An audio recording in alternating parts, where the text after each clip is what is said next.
Estamos con el director del CERES, Ernesto Talvi. Ernesto, muchísimas gracias por estar. Un gusto, Gabriel, como siempre. Bien. Ayer hablaste de economía, pero hablaste de política vinculada a lo electoral, y hablaste de educación, un tema que en los últimos tiempos el CERES le ha prestado especial atención.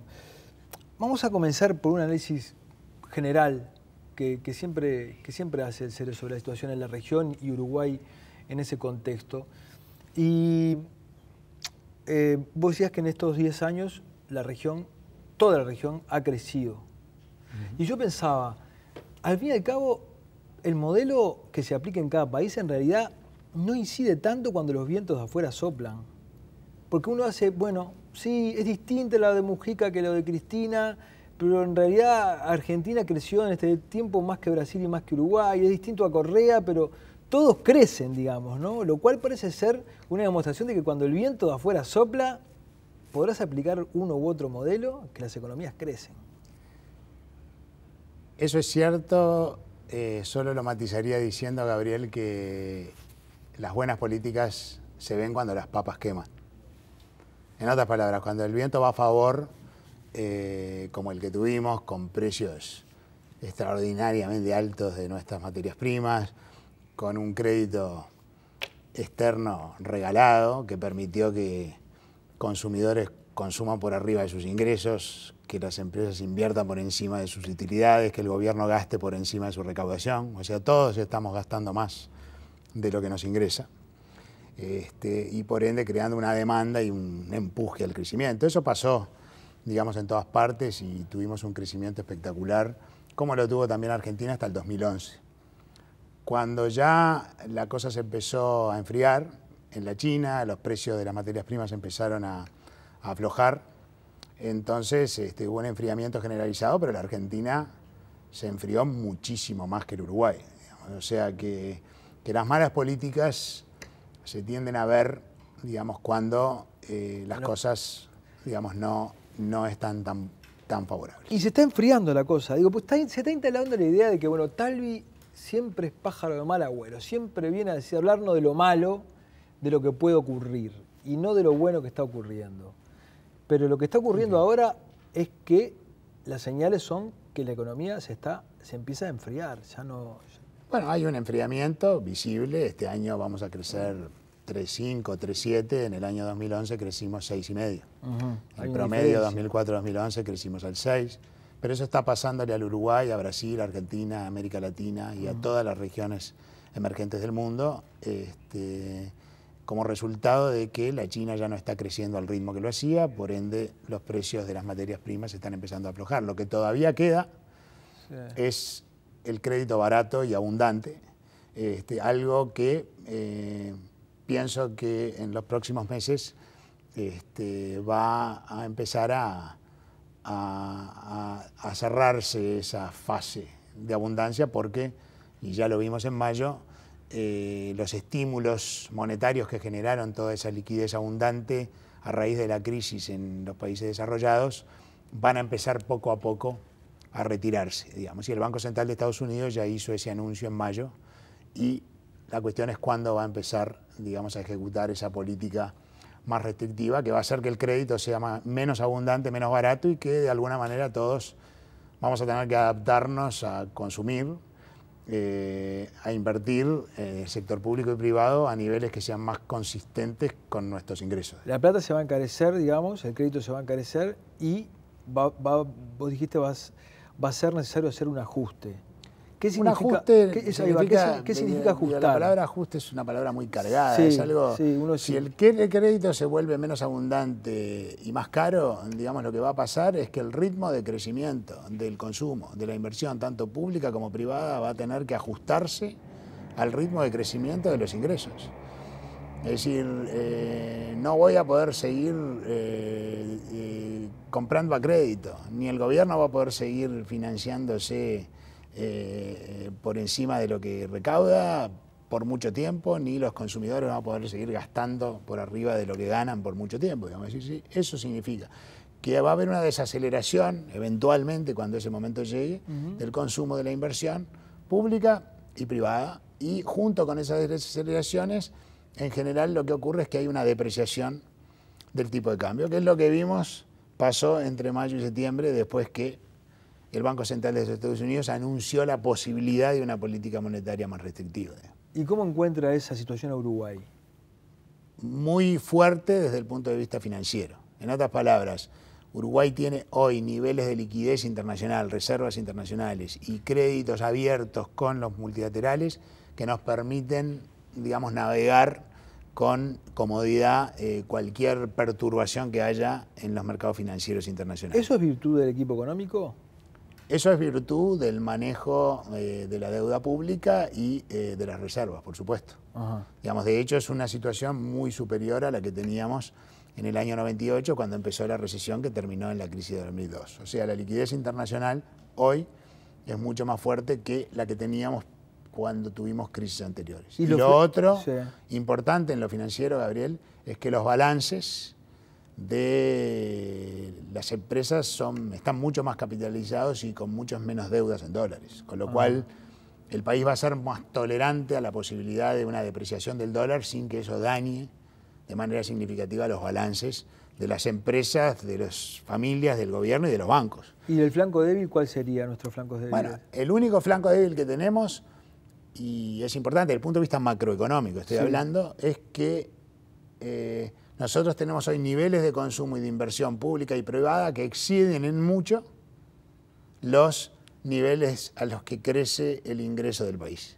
Y por ende dependemos de un financiamiento exterior que hoy es muy barato y muy abundante, pero que potencialmente se va a volver caro y escaso. Y entonces es ahí donde vamos a tener que ajustarnos un poquito los cinturones, digamos. Pero esos ajustes muchas veces vinieron acompañados de crisis financieras que nosotros en este momento estamos descartando como posibilidad. Algo similar a esto le pasó a Chile en el año 98. Tenía más o menos un exceso de gasto por encima de sus ingresos, parecido al que tenemos hoy, y tuvo que hacer un ajuste de cinturón muy fuerte cuando vino la crisis rusa y se interrumpió el crédito. ¿Cómo se ajusta ahí? Y bueno, el consumo y la inversión pasan a crecer a tasas mucho menores que lo que lo vienen haciendo. Punto. Y se ajustan más a el nivel de crecimiento de los ingresos y de la producción. Vamos a ver una gráfica, ya metiéndonos un poco en la política, una gráfica bien interesante que presentó el CERES. Ahí está, aprobación de la gestión de los gobiernos en América Latina, ¿no? Fíjense, está medido los presidentes que dejaron el cargo en el momento del clímax del boom económico. Así está Tabaré Vázquez en Uruguay con un 80% de aprobación de su gestión. Y hoy Mujica, en esta fase en la que la economía se empieza a enfriar, yo no sé si tiene que ver con esto específicamente, tiene de aprobación casi que la mitad que Vázquez, ¿no? Nosotros la hipótesis que tenemos es que como los presidentes que se fueron en la época de boom se fueron con la aprobación de la gestión altísima. Los presidentes que se están yendo en los próximos 12 meses o 14 meses con una economía en franco enfriamiento, digamos, desaceleración, y con menos recursos para redistribuir, porque el boom dio recursos fiscales para redistribuir, y por ende le dio gran popularidad a los gobiernos. Menos recursos para redistribuir, que hace que esa combinación provoque una gran frustración en el electorado y gran descontento social, que a veces se ha manifestado a través de convocatorias masivas por las redes sociales y espontáneas, como en Chile, en Brasil, en Perú, en Colombia, en Argentina, y otras veces por disputas prolongadísimas por los recursos presupuestales, como lo vimos nosotros con el problema de la educación en Uruguay. Acá el que me resulta más interesante de alguna manera es la de Argentina, porque en nosotros uno podría pensar, bueno, puede tener que ver con la actitud individual o con el perfil de cada uno de los presidentes, pero en Argentina, que es la misma presidenta, digamos, sí, en el momento del boom tenía 64%, y ahora tiene 30%. Sí, ¿no? Eso nosotros le llamamos Cristina Kirchner 1 y Cristina Kirchner 2. Digamos, Cristina Kirchner 2, que tiene que operar en una economía que está francamente menos dinámica y con menos recursos para distribuir entre entre sus potenciales votantes, tiene una popularidad, digo, muy disminuida, y de hecho tuvieron una derrota bastante estrepitosa en las elecciones legislativas. De cualquier manera, y no medido así, sino medido en términos históricos, la popularidad de Mujica es alta, ¿no? Que un presidente al final de su mandato tenga un 46%, aunque sea incluso por debajo de la votación que tuvo. Esto de alguna manera tiene que ver con ese concepto que hay de que mientras la gente tenga plata en el bolsillo, los gobiernos pueden hacer, digamos, algunos despiporres y cometer algunos errores que la gente los sigue bancando mientras la economía funcione. Yo creo que eso no es estrictamente cierto.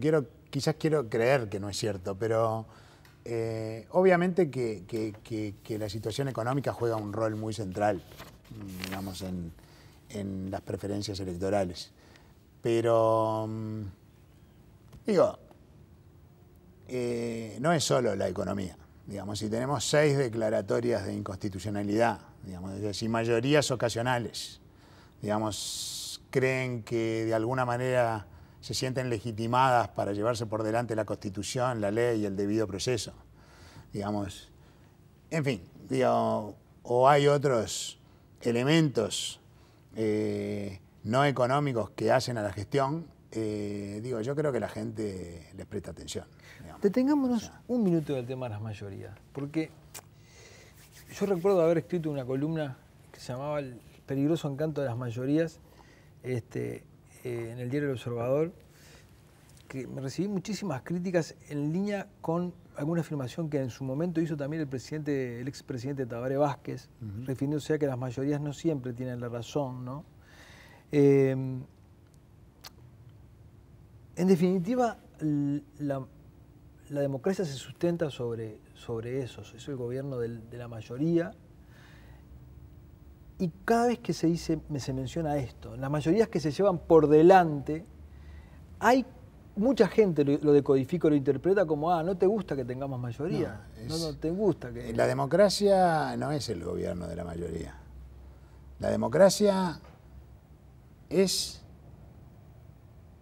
una forma de tomar decisiones colectivas, de organizar las decisiones colectivas a través de mayorías que están en una democracia constitucional acotadas en lo que pueden hacer y deben ajustarse a determinados procedimientos para poder hacerlo.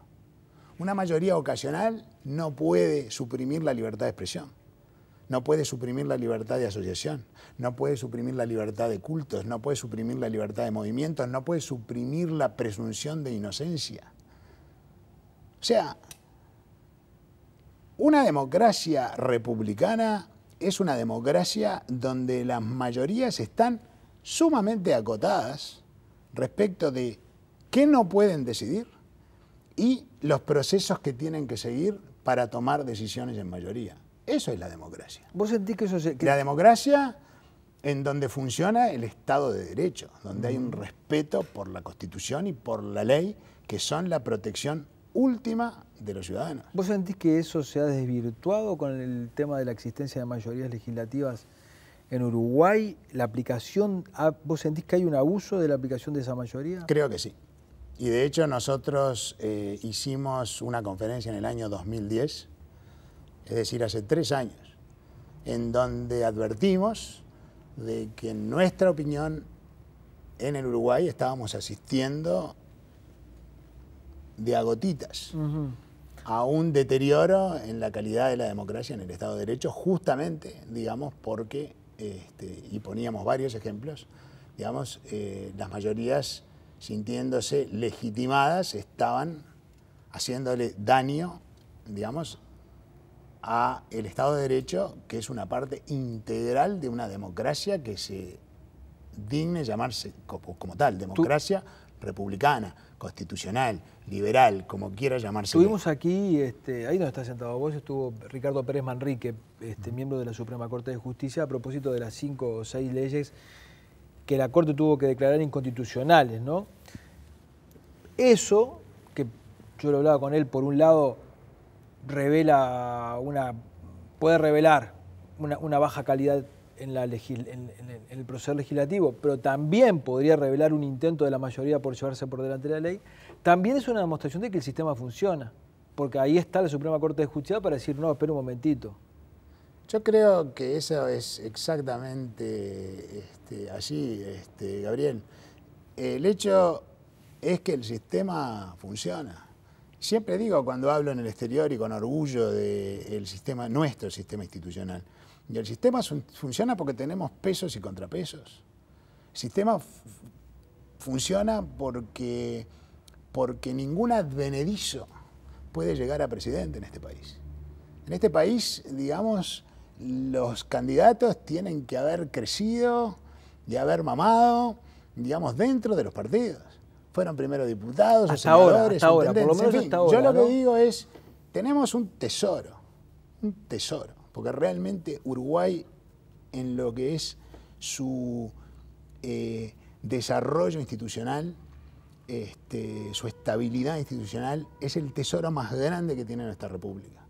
Y por eso creo que tenemos que abrir los ojos y llamar la atención de cuando se agrieta, digamos, ese tesoro, cuando se le da un golpecito que lo abolla un poco, digamos. Y es bueno que reaccionemos cuando los golpes son pequeños.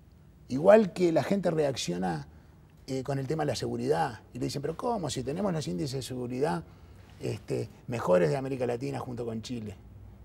Serán los mejores de América Latina, pero apenas hay un cambio mínimo en la inseguridad, la gente está viva, la sociedad está, digamos, dinámica, reacciona. En Colombia ya están tan acostumbrados a la violencia, en Venezuela están tan acostumbrados a la violencia, que se acostumbraron a vivir con ella. Entonces la percepción de inseguridad, paradójicamente, en Colombia, en Venezuela, es menor que en Uruguay. Habías hecho un análisis de la interna del Frente que a mí me sorprendió. No, nunca lo había pensado de esa perspectiva. Uno pensaba que en algunos aspectos que los grupos más de izquierda, marxistas del Frente Amplio habían hecho en el Congreso, habían sido derrotados. Y vos tenés una lectura un poco diferente, como que fueron derrotados hoy para poder ganar mañana. ¿Cómo es? ¿Cómo lees vos? O sea, la lectura nuestra, el análisis nuestro es el siguiente. Digamos, en la gestión de Mujica, es decir, si uno ve, hubo un giro a la izquierda marcado en la política exterior, que pasó del multilateralismo de Vázquez al latinoamericanismo, apuntalado en el Mercosur y acercamiento con gobiernos ideológicamente afines. Hubo un giro a la izquierda en la política de derechos sociales, llamémosle, de una actitud más bien prohibicionista del gobierno de Vázquez, de la política antitabaco, veto al aborto, a la legalización de la marihuana, del aborto, la ley de matrimonio igualitario. Se mantuvo el giro a la izquierda que empezó en el gobierno de Vázquez en lo que hace a relaciones laborales, donde hubo un traspaso muy fuerte de poder hacia las corporaciones. En el gobierno de Mujica se continúa con eso, con esta nueva ley de responsabilidad penal a los empresarios por accidentes laborales.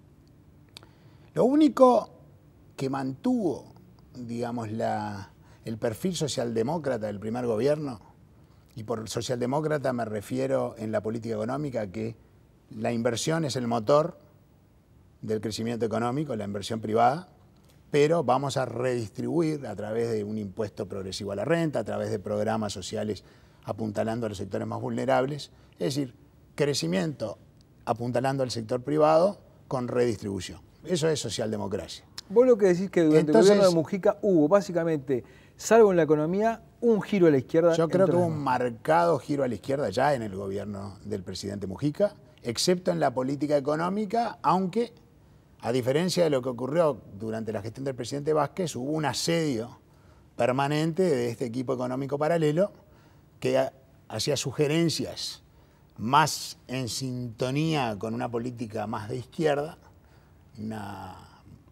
y muy pocas se implementaron. El impuesto a la tierra. Aclaro para quienes no, que Talvi se está refiriendo a que además del equipo económico, Mujica estaba rodeado de algunos economistas, el director de la OPP, Bonomo, su asesor personal, que todo el tiempo estaban, se le dice el equipo económico paralelo, porque todo el tiempo estaban proponiendo cosas y forzando la mano y enfrentándose con el equipo económico oficial, que en general, salvo algunos aspectos, logró mantener la línea, sí, digamos. Logró mantener la línea. Entonces, digamos, ¿qué es lo único que queda, digamos, por conceder, digamos, importante? La política económica. Y de hecho, ¿qué fue lo contencioso en el Congreso del Frente Amplio entre los grupos socialdemócratas y los ortodoxos? La política económica. Ahí estuvo el debate. Al punto que los actoristas se levantaron en algún momento y se retiraron de una comisión porque la mano venía complicada. Entonces, este es el análisis. Si la política económica es el premio mayor, digamos, porque en las otras cosas ya hubo grandes conquistas, si el Frente Amplio es electo con mayorías parlamentarias, entonces el presidente Vázquez en un eventual tercer gobierno va a quedar cautivo para conseguir mayorías parlamentarias y gobernabilidad de los sectores ortodoxos que le van a pedir a cambio concesiones en la única área que no han logrado todavía penetración de sus ideas, que es en la política económica. Por el contrario, si un eventual tercer gobierno de Vázquez se obtiene sin mayorías parlamentarias, entonces se vería forzado a negociar con la oposición. Y eso actuaría como un neutralizador de los grupos ortodoxos dentro del propio Frente Amplio y le aseguraría al país la continuidad de una política socialdemócrata de centro que fue la que más o menos se ha ido llevando en los últimos 8 años. Y de hecho, Gabriel, eso es lo que quiere el 75% del país, porque el 75% del país no quiere un giro a la izquierda en la política económica. No la quieren los partidos tradicionales, ni el Partido Independiente, ni la mitad del Frente Amplio. Vos lo que decís básicamente es que durante el Congreso los sectores ortodoxos hicieron algunas concesiones para no complicarle a Vázquez la candidatura y que esa complicación le hiciera perder la mayoría legislativa. Yo creo que empezó antes, Gabriel. El Partido Comunista y el MPP apoyaron la candidatura del expresidente Vázquez, digamos, y si uno lo lee a la luz de este análisis, se podría interpretar como que apoyaron esa candidatura para no crear ninguna fisura interna que pudiera comprometer ganar la próxima elección con mayoría parlamentaria, porque con la mayoría parlamentaria es la única forma que estos sectores ortodoxos pueden promover su agenda. Porque sin mayoría legislativa Vázquez tendría que hacer un acuerdo con Larrañaga, por ejemplo, que ya lo alejaría totalmente de los reclamos que hace el MPP y el PSU, por ejemplo. ¿Con Larrañaga o con el Partido Independiente o con lo que fuera, digamos? Pero entonces ese grupo o con el Partido Colorado, digamos, no señalemos a nadie, digamos, es decir, ese grupo que está mucho más cerca del centro, digamos, actuaría como un neutralizador de los grupos mucho más ortodoxos que quieren darle un giro, digamos, a la política económica que en Argentina, en Venezuela, ha dado resultados catastróficos. Y por eso el presidente Vázquez, ni el vicepresidente Astori, ni su grupo quieren saber de nada con un giro de esas características. Y yo creo que sería absolutamente suicida para el Uruguay. ¿Vos lo ves a Vázquez con el carácter y la determinación de mantener la línea y no ceder ante estos reclamos? Porque una cosa, si los necesita una cosa que Vázquez se vanaglorió cuando terminó su gobierno fue de que se cumplió el programa tal cual. El programa se había cumplido. Sin embargo, Mujica no puede decir lo mismo. Por decirte algo, en el programa estaba la creación de un frigorífico nacional, Gabriel, que no lo cumplió. A ver, acá esto es muy importante. A mí me cuesta juzgar personas, me gusta decir, claramente el presidente Vázquez llegó al puesto que tiene porque tiene las cualidades de liderazgo que tiene que tener alguien que llega a esa investidura. Pero no es solo una cuestión de tener las características de un líder. Digo, en el primer gobierno, el presidente Vázquez hizo concesiones muy importantes a los grupos ortodoxos en el área laboral. tenía eso como moneda de cambio. Hubo 6 o 7 leyes laborales que cambiaron drásticamente el balance de poder entre empresas, gobierno y corporaciones sindicales. Durante el gobierno del presidente Mujica se hicieron concesiones en la política exterior y en los derechos sociales a los grupos más ortodoxos. Entonces, lo que digo es que si el Frente Amplio en un eventual tercer gobierno gana con mayorías parlamentarias, la presa es la política económica. Y el presidente Vázquez no va a tener mucho más para entregar a estos grupos que la política económica. Y lo que quieren estos grupos es modificar la política económica, y eso fue lo que se debatió de manera contenciosa en el Congreso. Entonces yo creo que si gana con mayoría parlamentaria el Frente Amplio, se van a crear las condiciones y los incentivos para que tengamos un giro a la izquierda en la política económica. Interesante, vamos a tener que preguntárselo a Vázquez eso. Vamos a cambiar un poquito el tema, vamos a ver otra gráfica y pasamos a hablar ahora de la pobreza. Ingresos y reducción de la pobreza. Eso es lo que más está mostrando Ernesto, es básicamente cómo la pobreza cayó medida por ingresos.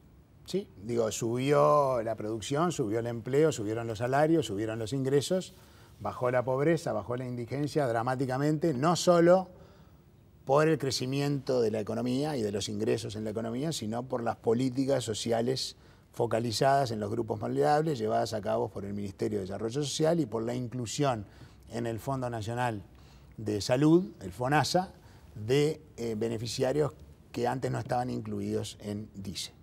Digamos, eso redujo notablemente la pobreza medida por ingresos. Pero pensemos en la pobreza desde otro lugar que no sea lo que uno tiene en el bolsillo. Vamos a ver la próxima gráfica. ¿Y eso qué es lo que nos muestra, Ernesto? Ahí lo que estamos midiendo nosotros es la pobreza educativa.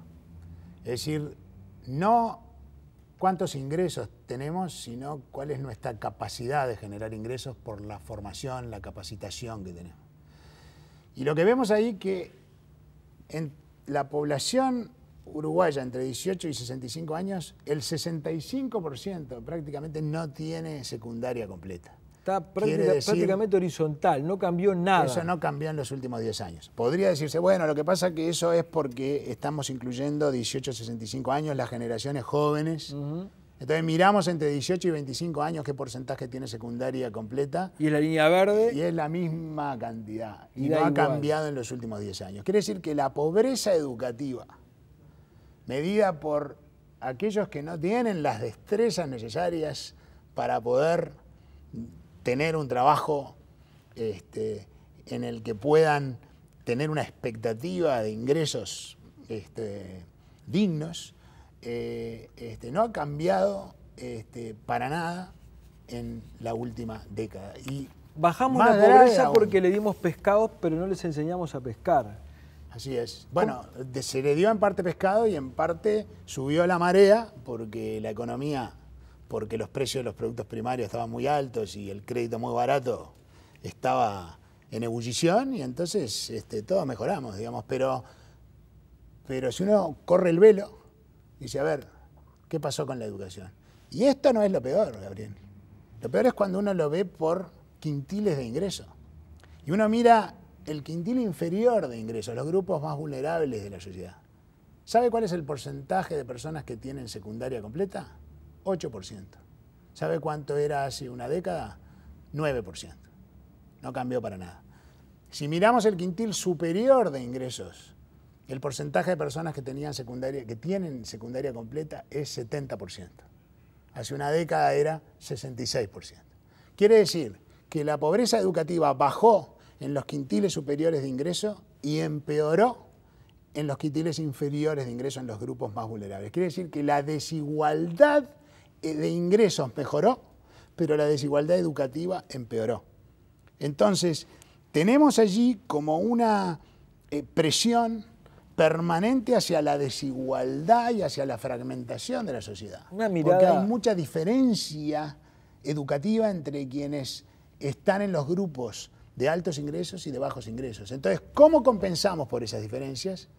Con impuestos hacia las personas de más altos ingresos o la clase media del país para redirigirlos hacia las personas que no estamos educando y que por ende no le estamos dando posibilidades de defenderse por sus propios medios en la vida.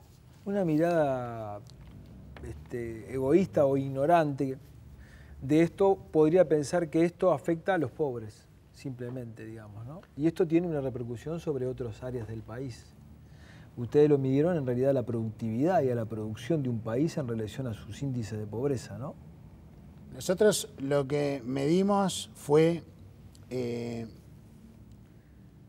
cuál es la sofisticación del paquete productivo de los países, la muestra de 110 países en el mundo, dependiendo de qué nivel educativo se requiere para poder producir cierto tipo de bienes de alta complejidad. Entonces, nuestro paquete educativo, productivo, es acorde con el nivel educativo que tenemos. Digamos, el 60% del paquete productivo del país es de baja o muy baja sofisticación. Producimos cosas muy elementales que no son intensivas en conocimiento. Y solo un 9% es de alta sofisticación. Vacunas, hormonas, antisueros. Ahora, podría decirse, esto se debe a que el Uruguay es un país agroexportador y chiquito. Nueva Zelanda, chico y agroexportador. Parecido a Uruguay porque produce carne, produce lana, produce vino, produce madera. 43, se invierte la matriz productiva. 43% de lo que produce Nueva Zelanda es de alta sofisticación y por ende requiere de alto nivel educativo para producirse. En Irlanda, lo mismo.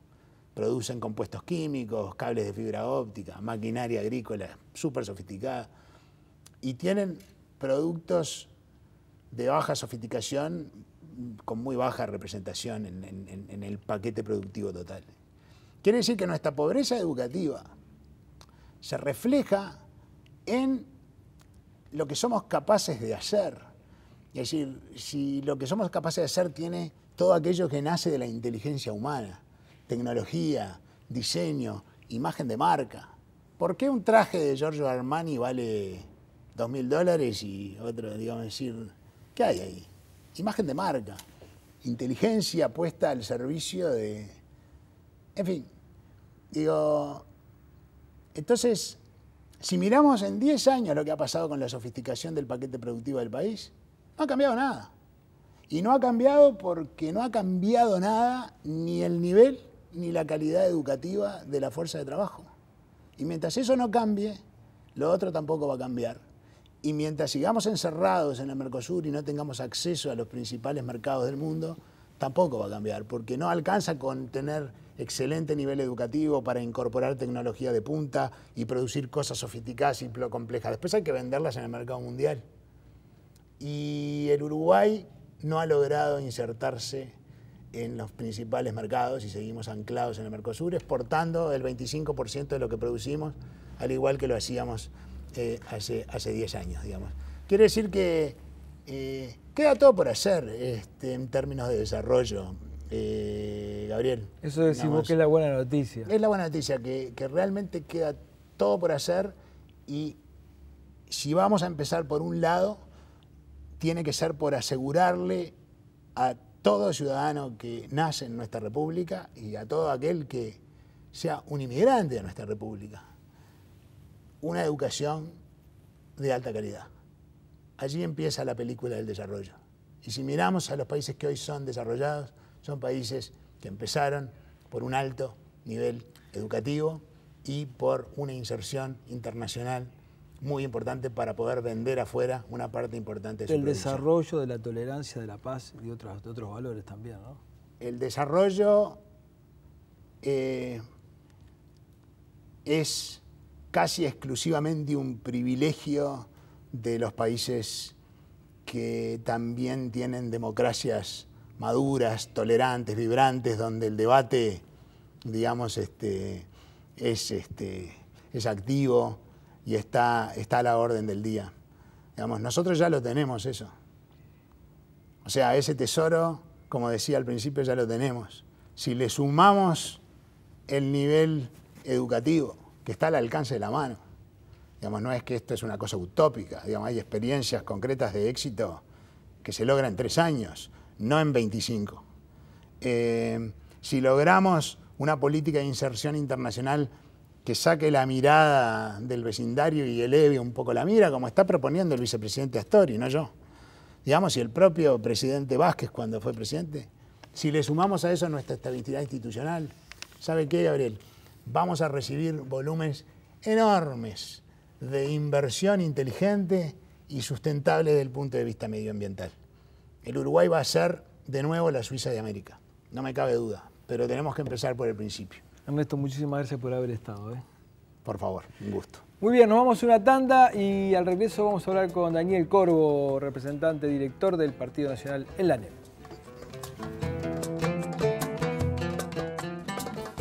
Presenta Jaume Iseré, su socio estratégico en comercio exterior y logística, la tienda del espía.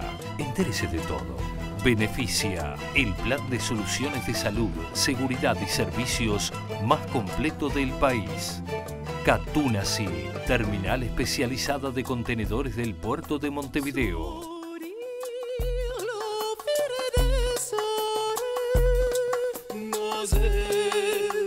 La